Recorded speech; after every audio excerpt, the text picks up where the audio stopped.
It's college football season, which means you need the unbeatable coverage of Sling TV starting at $35 a month. Sling has all the big games on all the biggest channels like ESPN, ESPN2, ESPN3, SEC Network, ACC Network, Fox, and the Big Ten Network, all for the best price. You can stream to any device. You can record up to 50 hours with your included DVR space. And you can pause or change your service at any time. Check out sling.com for special offers. Sling, the live TV you love at a price you'll love. Try it today. Hey, it's Andy. Quick show update. Ari had some flight issues, so couldn't join the show for today, but we'll have him back on Tuesday. And trust me, it'll be a good one because I got a text over the weekend. I watched this Manti Te'o doc on a plane, and we got to talk about it. And I watched it too, and yeah, we got to talk about it. But we do have a great episode for you today. The most interesting walk-on football player in America, Grant Frerking. He's a wide receiver at Tennessee. He's also the CEO of his own company. He's also a guy who helps his teammates do NIL deals and also handles part of the NIL business at On3, which is another site that covers college football. I don't know how the man sleeps, but he is incredible, insightful, and it's just a really fun conversation with a guy who was probably smarter at 15 than I will ever be in my entire life. So enjoy the show. Here's Grant Frerking, the most interesting walk-on in America. Welcome to the Andy Staples Show, presented by Sling. We have a very special guest today, and it is a person who makes me feel like an absolute failure because I remember when I was in college, and I thought I did some stuff. I walked onto a football team. I did some writing for newspapers, made a little bit of money, bought enough to buy a keg or two.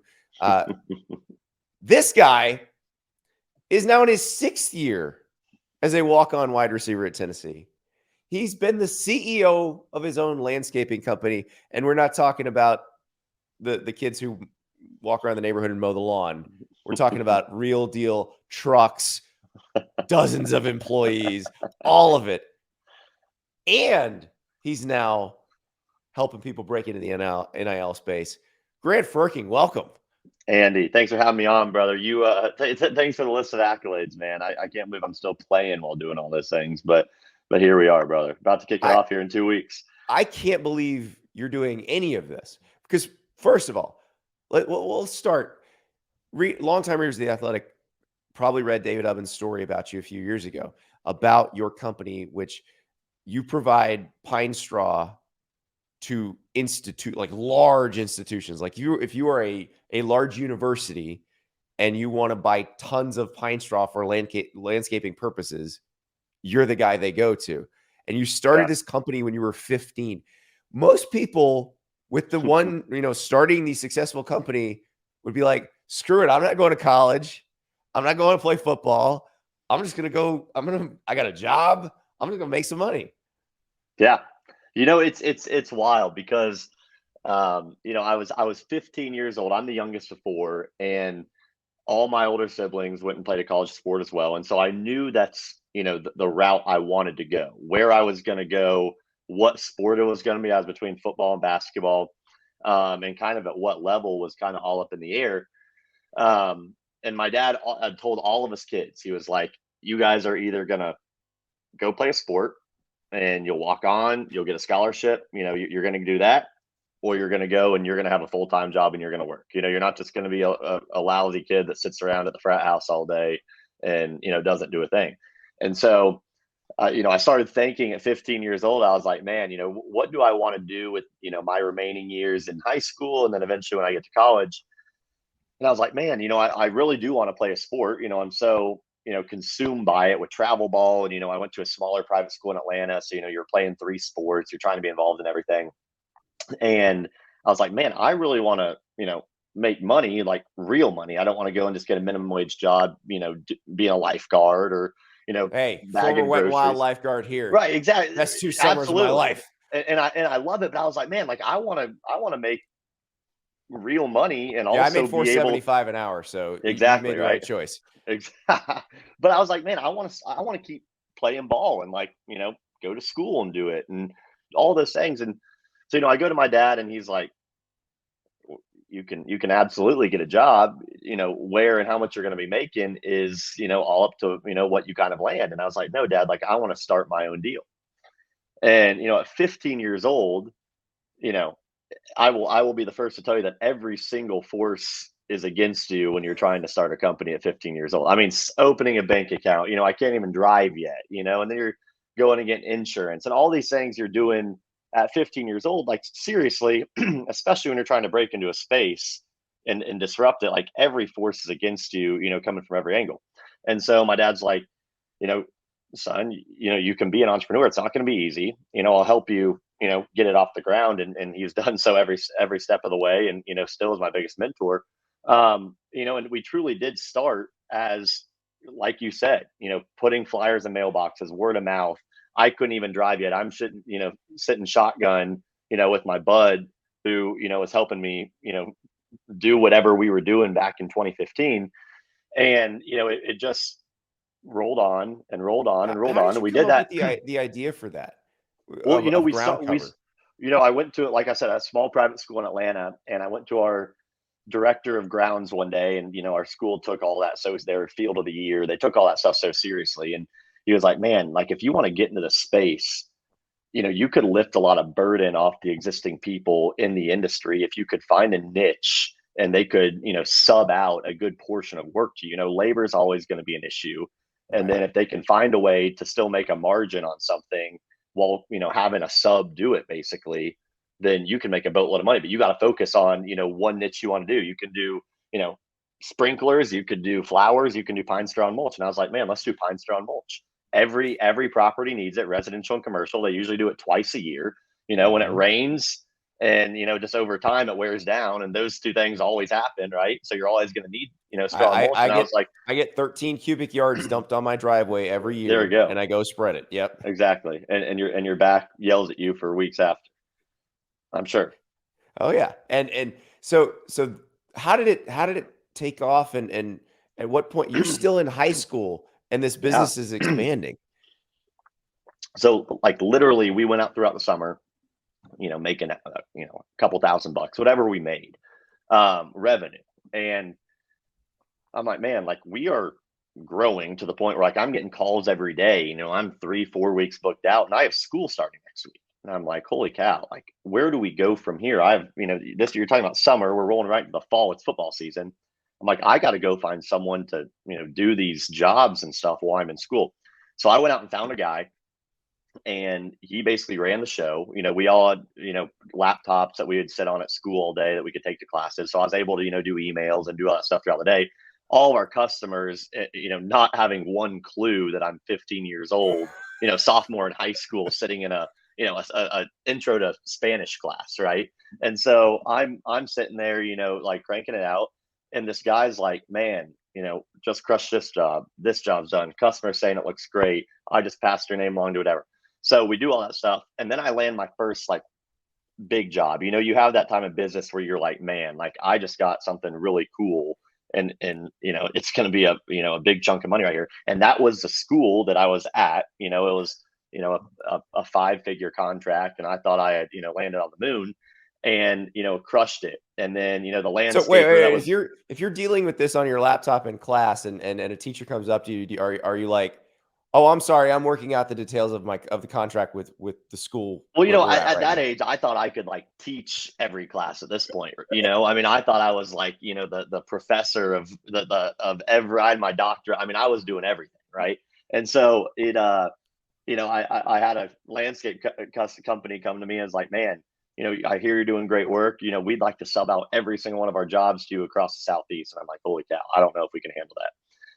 But it got to the point where the guy I had running it had a ton of guys. He ended up bringing on. He brought on like 5 to 10 guys, and so by the time I was done, graduating high school, ready to come up, to Knoxville to come play football here, we were doing, $500,000 in revenue, and that's then, and had 2 dozen employees, just spreading straw and mulch. And by that point, like, we were doing that revenue, and honestly, I was turning away probably another $500,000 a year in revenue. And I was like, man, how do I grow this thing? I thought it was hard doing it as a high school student when I was actually there in Atlanta. And I'm about to keep this thing going while I'm a couple 100 miles away from home playing football at an SEC school, right? And so then it's like the next hurdle you have to tackle on it. And And so you can't. And you can't just go tell Butch Jones, "Hey, I might have to miss practice one day because one of my trucks got stuck on the interstate." Like, it Right. doesn't work that way. And that's it. Like, I would seriously come out of practice, and I still do this day, but like I'd come out of practice to, I mean, 50 calls and 300 messages, just like, hey, this happened, or hey, do you approve that? And it's like all those things that, every business owner goes through, but they're actually there and like able to respond to it. I'm, literally don't have my phone and have shoulder pads and a helmet on, going through period 13 of team run. Yeah, it was just so unique of like the situations I would get put in. But, by the time I got here to Knoxville, we were doing $1 million in revenue. I was like, man, we're growing in Atlanta. And so then I started dipping in the Nashville market and Charlotte, Birmingham. And, here we are today all over the Southeast. It's college football season, which means you need Sling TV, where you can watch unbeatable college football coverage starting at $35 a month. Get everything you love about college football, rivalries, marching bands, bowl games, conference power rankings, all of it with Sling. Plus, Sling has all the big games on all the big channels like ESPN, ESPN2, ESPN3, SEC Network, ACC Network, Fox, and the Big Ten Network, all for the best price. And the best part is getting Sling is easy. It's easy to set up, even easier to use. You can stream on any device and record up to 50 hours with your included DVR space. Plus, you won't get locked into a long-term contract. So if you're looking for the perfect place to spend your Saturdays, you need to take a look at Sling, where you can get everything you love about college football for the best price. Check out sling.com for special offers. Sling, the live TV you love at the price you'll love. Try it today.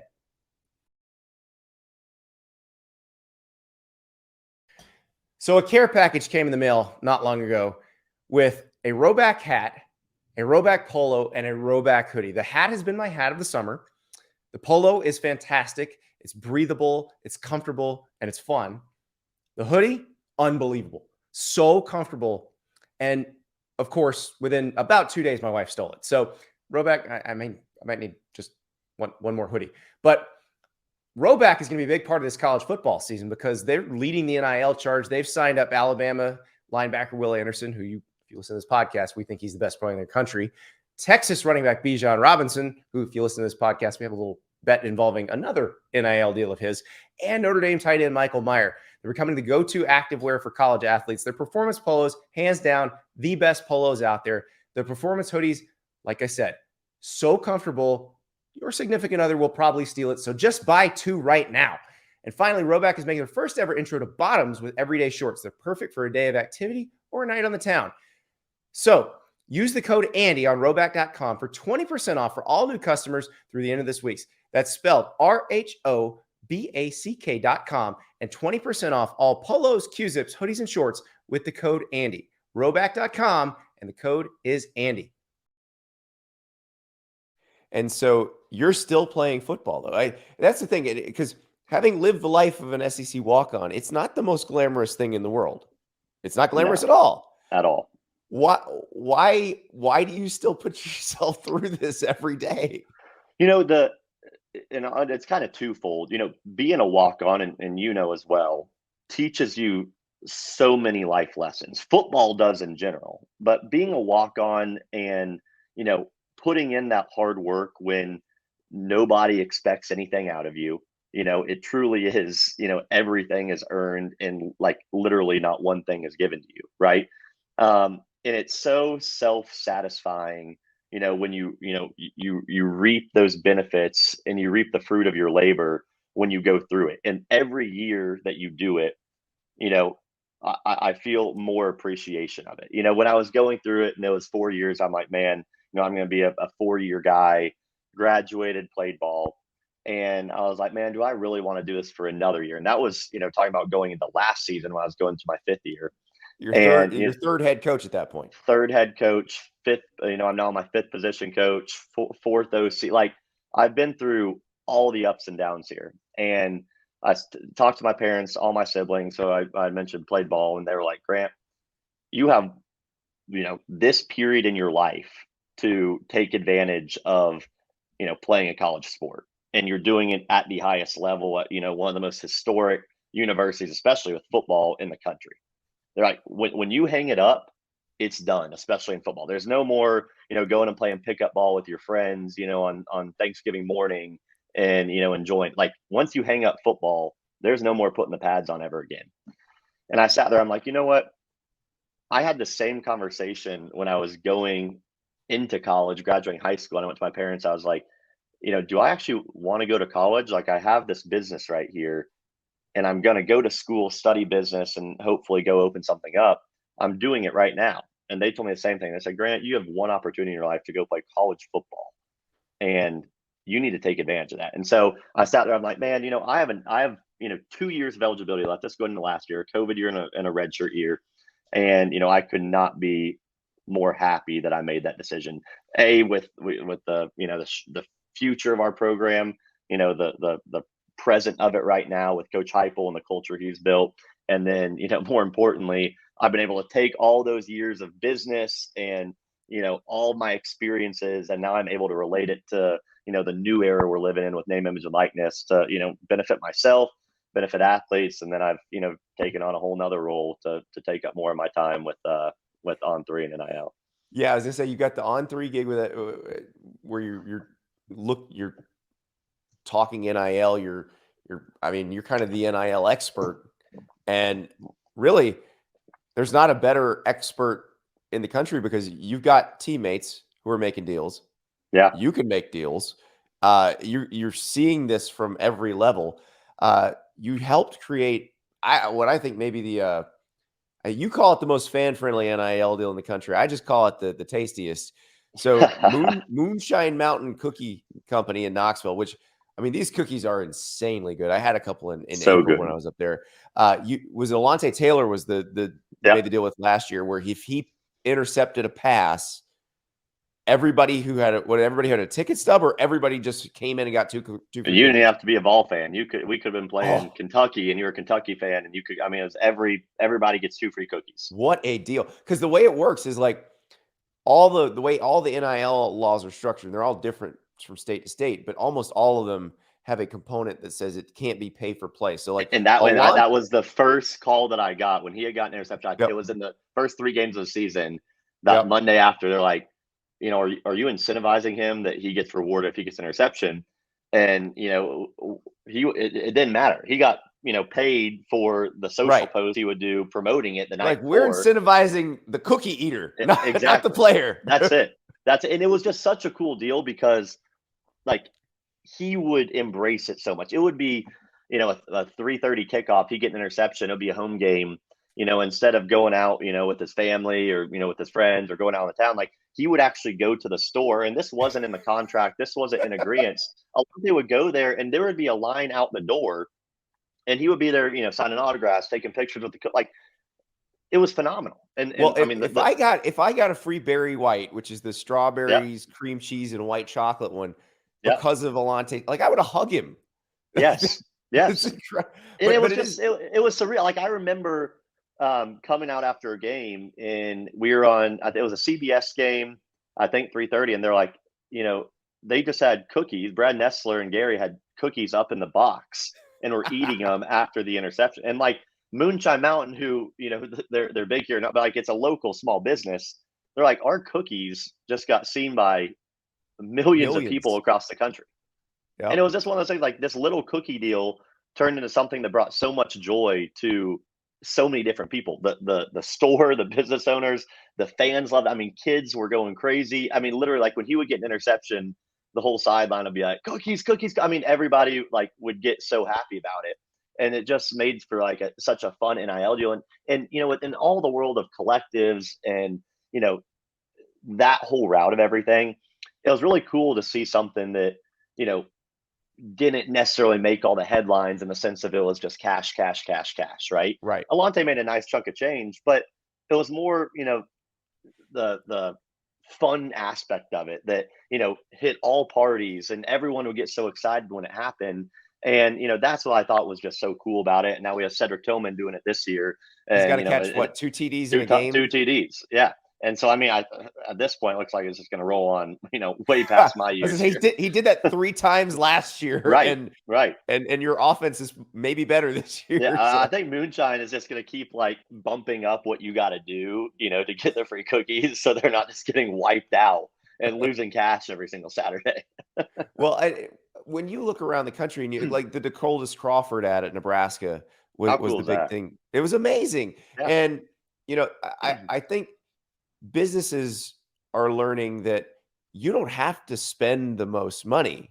If Right. you make the right deal, we'll help you Yeah. publicize I it. mean, like, look at that.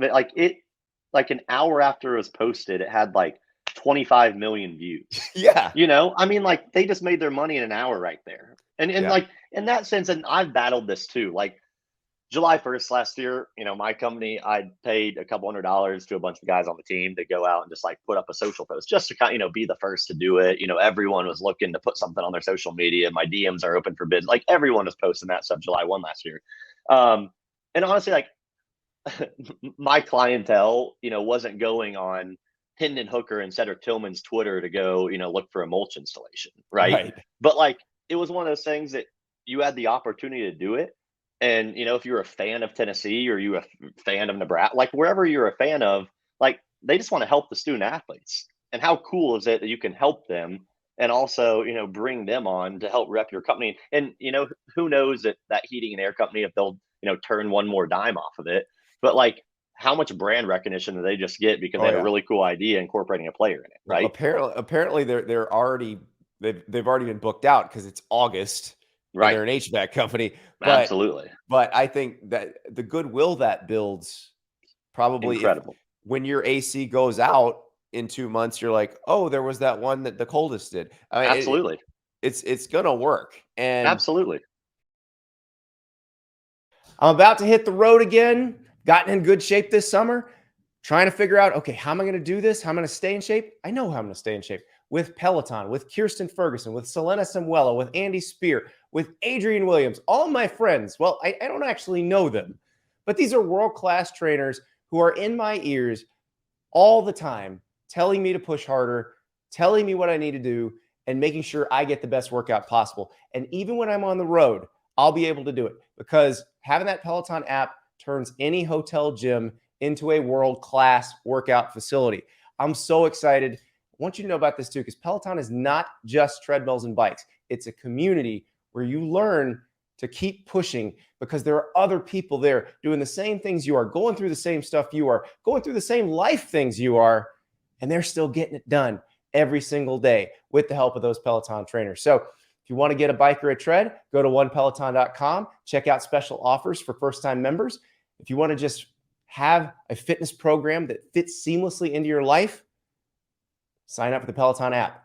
I've been doing it since 2020, and it has helped me transform my body, and I'm going to make sure I stay in shape thanks to Peloton. Get ready to compete with me and Ari and all the friends from the Andy Staples Show and friends, because you're going to get a chance this year to show us that you are better than us at picking games against the spread. And I realize if you listen to the show, you're saying, Andy, historically, you've not been very good at this, but trust me, I have been practicing. I'm going to be amazing at it.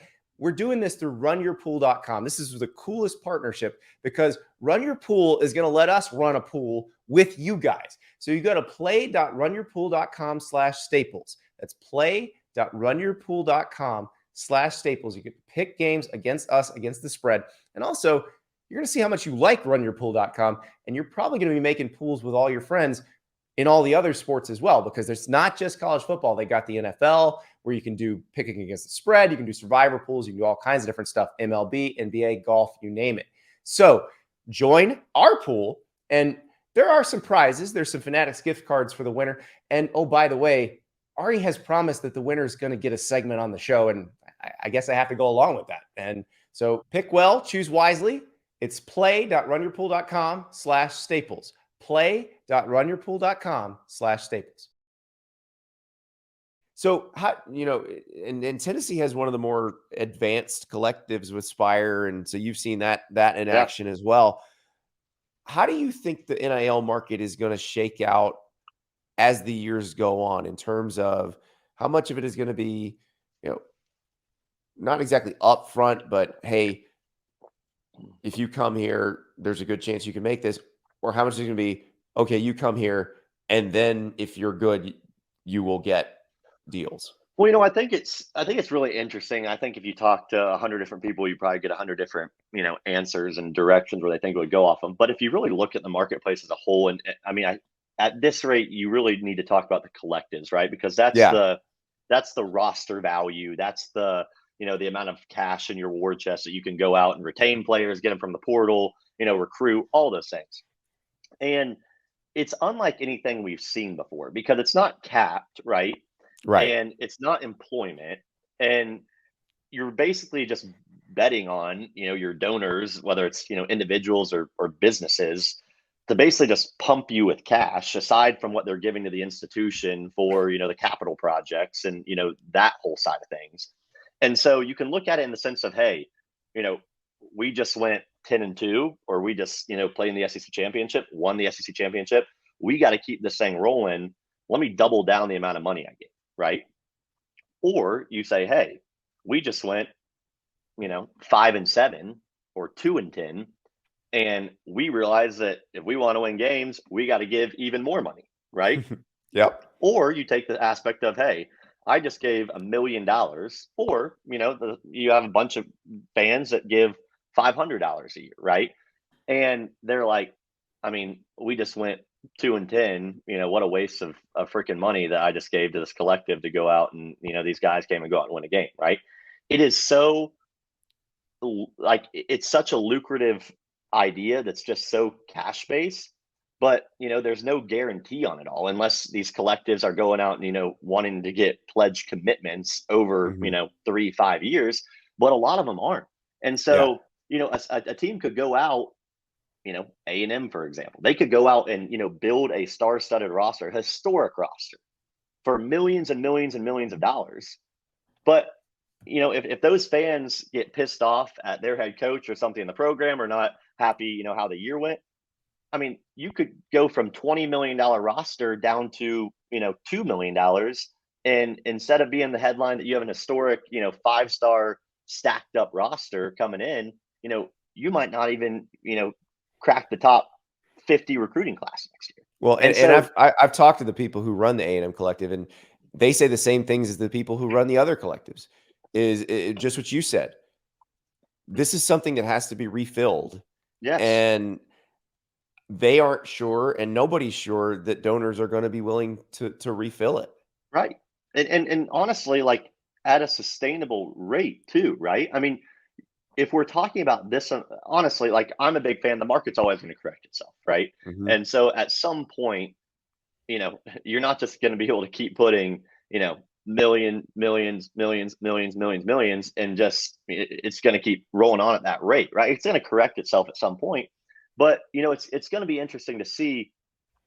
Everyone wants to sit there and think that the big time brands, the most valuable athletic programs, the wealthiest donor bases are going to go out and win. But those fan bases also have the most politics going on behind the scenes too, right? Right. And so where is that going to shake out? I've honestly always been curious. I'm like, what if, like, Harvard and Vanderbilt all got together and were like, man, like, let's go win for once now, right? Because Like, their endowments are so huge are compared to everybody so else's. high. I mean, they Yeah. could blow everyone out of the water if they gave a rip about football, right? So, Yeah. like, and then there's just so many of these factors that play into that question of, like, where does this thing go? And in talking with people at the league office and the NCAA, like, there's nothing's going to be done on the federal level anytime soon. I mean, Right. anytime soon. So, then you start looking at, is something going to be done at the conference level? And I don't think, anyone really wants to go down that route right now because nobody even knows how these conferences are going to shake up in, the next 5 years. And so it's just really interesting to see. Obviously, I think that everything's going to correct itself, but I think you're you're going to have to continue to get pledged commitments from these donors and businesses Which, in by the way, order is to the keep. model that the schools have been using forever. Absolutely, Yeah. absolutely. And but it brings up the question too, is like, if Andy, you're a donor to Tennessee, and you've been given $5 million a year, are you going to say, hey, I'm only going to give 3 million to the school and I'm going to give 2 million to the collective now? Well, Or are you going I to was keep gonna giving pose your that to you five, and are because you going to say, I'm going to give an extra two and I'm giving 7 million a year now for you know Tennessee athletics. Yeah. One's, officially related and one's kind of external on the outside looking. Everyone's trying to move in the same direction, right? Yep. But like a lot of these schools are having trouble with like officially endorsing the collective, right? They're wanting to Mhm. stay distant. So you have some donors that are, kind of like, hey, they're asking for a bunch of money. I really want to go win some games, but like I'm not feeling real comfortable and stable given that chunk of money when I know it's not even, officially endorsed by the institution, right? And so I mean there's just so many different aspects of how these collectives are structured, what they're doing. Some are going down the 501c3 route now. I mean, they're kind of all over the place in the sense of how they're structured and how they claim to operate. So I will pose that question to you because I'm a sports writer. I'm not going Hmm. to be in the position to be donating a ton anytime soon, but you are a successful CEO, sir. Uh, you're given the choice 10 years down the road. How are you splitting it up? Are you giving some to the school, some to the collective? Are you going to give it all to the school? How would you handle that? It's interesting because you want to take care of the institution, and those things will always be important, right? I mean, if you look at the recruiting sense, you're always going to have the biggest and best complex and facility. You're always going to need the stadium in hand. You're always going to have those things because that's what helps you in recruiting. But the recruiting world has just turned into, you know, how much NIL cash am I going to get, right? And so Mhm. if you're a donor that wants to go help Tennessee win football games and you want to see your institution win, are you going to go get money to maybe see your ROI, when the stadium gets built 10 years from now, or the stadium, upgrades or the new complex, whatever it is, or do you want to go get that 5-star transfer out of the portal right now? Like And your that ROI is wins, not is necessarily money. wins Yeah. that next season Yeah. potentially. Hopefully, that's what you're aiming for. And so I think the biggest thing that I would sit there, and I think most kind of donors are getting the getting the grasp of, is that if I give money to a collective right now, you know I can see my return on that right away. There's no waiting years down the road. And so I think I mean honestly I can't predict exactly what I'll do, but I mean obviously I want to take care of the school, but honestly if I want to give money to the school, it's because I'm hoping it wins out of it, right? I'm hoping to see the Yep. program be successful, and the collective is the only way to truly go and do that right away. And in this era, you know, whether it's recruiting, whether it's portal, whether it's retaining guys. And so, I would think that, I'm splitting it up. I don't know, half and half, but if of course I'm going to give money to school, but it's not like it's a little bit of money you got to give these collectives to go out and be successful in this day and age. I mean, they're wanting millions and millions and millions to go out on a yearly basis. So let's talk about football, actual football, because that is you're still playing. You're on a team that really lit up the scoreboard last year, should be doing some of the same this year. But how different is it now versus last year when you guys are still learning the offense? They're not sure who's going to play quarterback yet. How much has changed in that year? I think Tennessee fans, especially, and fans of college football, will appreciate this, but I think it gets looked over a lot. Josh Heupel didn't get hired here until late January, early February. I don't know the exact date, but it was late, right? Yeah, he didn't really Because have any chance to do any sort of recruiting for none. It was like that 10 class. days until signing day when he got on campus, right? And you realize from that time, you go through February as a player, you go through February offseason workouts. You know, coaches are still getting hired. Like we got our full staff assembled, not even support staff, like your 10 on the field coaches. We added like a few of them like a day or two before spring ball started that last year. And so like you're still getting your feet wet, you're learning who these guys are. Now you're going out and putting pads on, you're trying to learn this, from the outside looking at this crazy offense that, you think when it's honestly very simple, but like you think it's going to be, complicated. I got to learn this stuff. And so all of last year, I feel like was just kind of a whirlwind in the sense of you're getting to know the coach, you're getting to know, the people in the building, you're trying to learn this offense. We had 70 scholarship players last year. So I mean, we like don't even have a full roster. And then you're going out you're coming off of COVID year, you're all juiced up that the stadium is going to be full again, and all the pageantry of college football is back, and you go out and the Tennessee team, who people didn't expect one thing out of, starts to make some noise, and are in some close games with top 5 teams in the country, and you go on and you stack up some big time wins and go make a bowl game.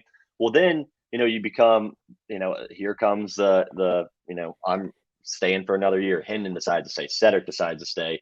Some key defensive guys decide to stay, and you're like, man, we retain a lot of talent coming into this year, but now there's no having to learn the coach, having to learn the offense. And I've done that 3 times now. So I know how much that takes, time wise, but also how much just energy that takes out of a locker room, because you're trying to get the dynamic. Then you're like, man, how do I feel about this coach? Where do I stand in his eyes, in terms of playing time, and where do I fit in? And all that stuff's taken out now. So you go into off-season workouts with the same, strength and conditioning guy. You grind it out. You have a full program. Spring ball. You stack the days on top of each other, and then everyone's all excited and hyped up because they're ready to go see this Tennessee team, go do the same things they saw last year, but with a hell of a lot more experience. From the coaches returning, players returning, and honestly, this is probably the most excited I've been going into a season for a while, just because honestly, Andy, it's the most stability that we've had here in a really long time. I was just thinking about that because I've never gotten a chance to ask any of the Tennessee players who were on that roster this. What was that period like after Butch got fired, before Jeremy Pruitt got hired? What, because we've covered the hell out of the search itself.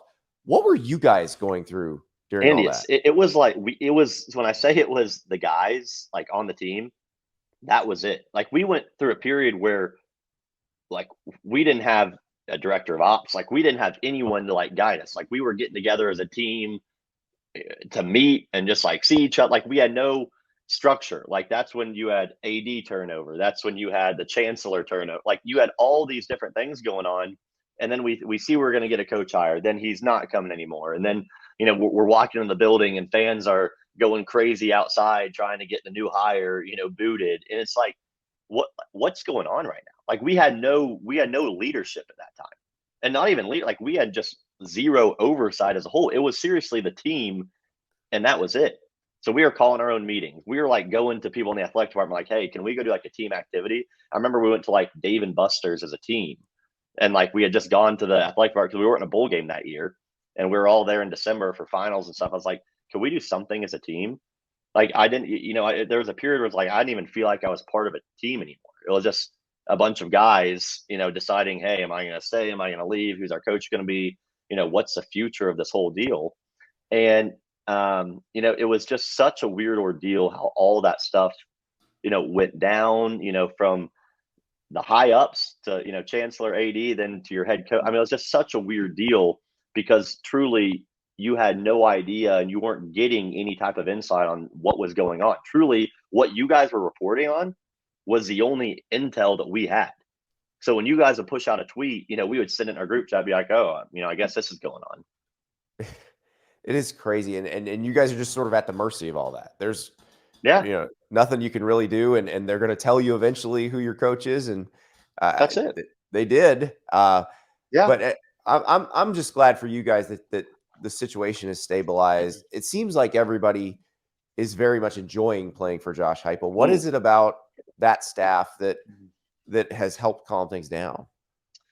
A lot of guys on this roster, and there's a few guys, like myself that have dated all the way back, that were Butch Jones commits and on that roster, and have gone through, that you've seen kind of 3 different coaching styles now.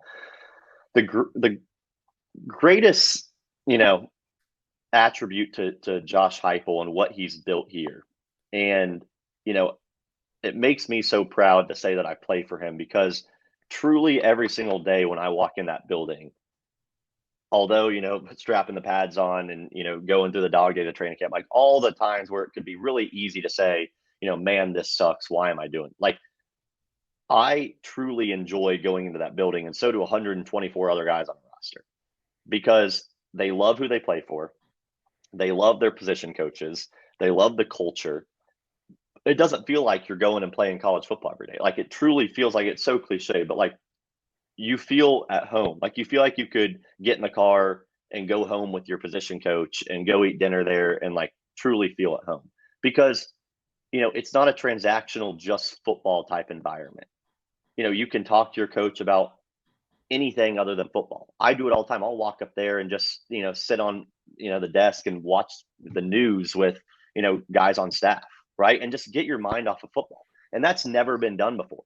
You have guys coming on Saturday mornings, probably after they had gone out on Friday night in the off season, and like wanting to truly go in there and get extra work in and be in the facility.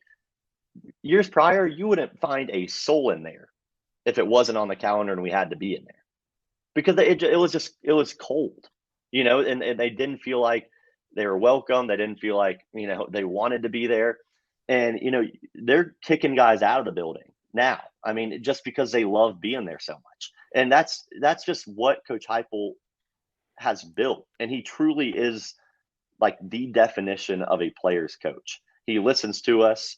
He our opinions are always welcome. He thinks on it. And, someone said it the other day. They're like, a lot of college football programs are, autocratic and run like a dictatorship. It's from the head coach down across the board. Like, truly, our program is a democracy in the sense of, if we don't like something, head coach's door is always open. If we want something changed from nutrition to, how the schedule's structured to, how we're doing something in practice, like, he wants to hear that. At the end of the day, he's coaching the players, right? They're there to help us, make us better men, make us better football players. And if they're not getting anything in terms of how we feel about it or what's working and not working, how do they go and do their jobs better? And, I just think he's a symbol. I think you see that a lot. There's so much turnover in college football staffs these days. And, I think coming in, to what the shape and, program looked like from the outside looking in and walking into it from a staff perspective, being able to retain, except losing one guy who got a position coaching job in the NFL, like retaining a full staff is so rare these days. And you saw that happen, from position coaches to QCs, GAs, because they truly enjoy working there and, everything about Tennessee and trying to get it back to where it's supposed to be. So, last question. You are still a CEO of a 7-figure company. You are a college football player. You are working for On3 doing NIL stuff. You are helping your teammates get NIL deals. At what point do you, by the way, you do still take classes. You're getting a master's degree. At what point do you sleep? Hardly ever. Hardly ever. A lot of this right here. A lot of coffee. Well, all right. What's your order? What's your order? Nitro cold brew. I got to get as much caffeine as I can, man. You and my wife. I got to pack it in. She keeps the cans in the fridge. Oh gosh. And then if she can escape the office, she's going to get one. No, but for real, like, it's I feel like I freak out our nutritionist and our whole sports medical staff all the time, because like I truly, like, I want to sleep all the time, but like you're like, for example, in training camp right now, like I'm there from 6 a.m. to 9 p.m. and I come home and I have 15 hours worth of stuff that I missed that I'm just trying to get caught up on, and I'm dead tired, and people are wondering why I'm responding to emails at 1 a.m. and stuff. But like I like, it's just one of the things that it's so unique about how I'm positioned to still be playing and doing all these things. But I truly don't have, like, I try to get it in, and I like to think I don't procrastinate and don't put things off, but it's just the nature of it. And so I truly don't get to sleep nearly as much. But one more season, hopefully that those days of getting 3-4 hours of sleep a night are going to be coming to an end here in about 4 months. Grant Frerking, you are the most interesting walk-on in America. Thank you so much. My man. Andy, always enjoy it, brother. The show was brought to you by Sling TV, the TV you love for a price you'll love. Check out sling.com for special offers.